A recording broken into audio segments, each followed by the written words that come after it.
Komandan TKN Fanta Prabowo Gibran Arif Rashid Hasan menyerahkan sepenuhnya penentuan Kabinet 2024 hingga 2029 kepada pasangan calon presiden dan calon wakil presiden nomor urut 2, Prabowo Subianto dan Gibran Rakabuming Raka. Arif menyampaikan Prabowo sudah berkomitmen akan menerapkan merit system dalam penyusunan kabinet seperti yang disampaikan dalam pidatonya di Universitas Pertahanan beberapa waktu lalu. Arif menuturkan dirinya yakin keduanya akan melibatkan anak muda usia di bawah 40 atau minimal 35 tahun untuk masuk kabinet. Arif menyebut keyakinan itu didasarkan dari langkah Prabowo yang mengajak Gibran menjadi calon wakil presiden.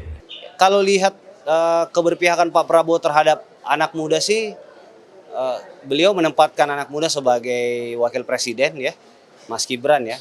Jadi posisi yang paling tinggi aja beliau bisa kasih kan, apalagi posisi yang lain gitu ya. Dan beliau juga banyak sampaikan kan terakhir di pidato di Unhan bahwa yang akan beliau bangun adalah merit system ya. Jadi orang-orang yang berprestasi, orang-orang yang selama ini punya kontribusi, orang-orang yang selama ini punya niat baik gitu ya terhadap bangsa dan negara ini, beliau akan dorong ya peroleh tempat-tempat terbaik gitu. Jadi dan prinsip manajemen kan right man on the right place ya. Jadi tentu itu pasti akan dijalankan oleh beliau. TKN Fanta akan menyuarakan usia di bawah 40 nggak dari kabinet?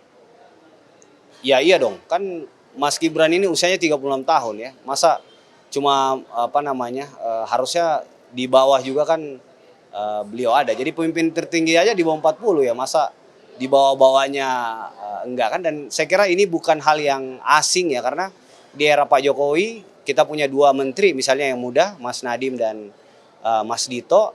Kita punya staf khusus waktu itu 7 anak muda. Di kementerian lain juga banyak ya staf khusus menteri. Di Kementerian BUMN ada 7-12% orang muda gitu. Jadi saya kira bukan hal yang baru lah buat Indonesia ya. Dari Jakarta, tim Sinpo TV melaporkan.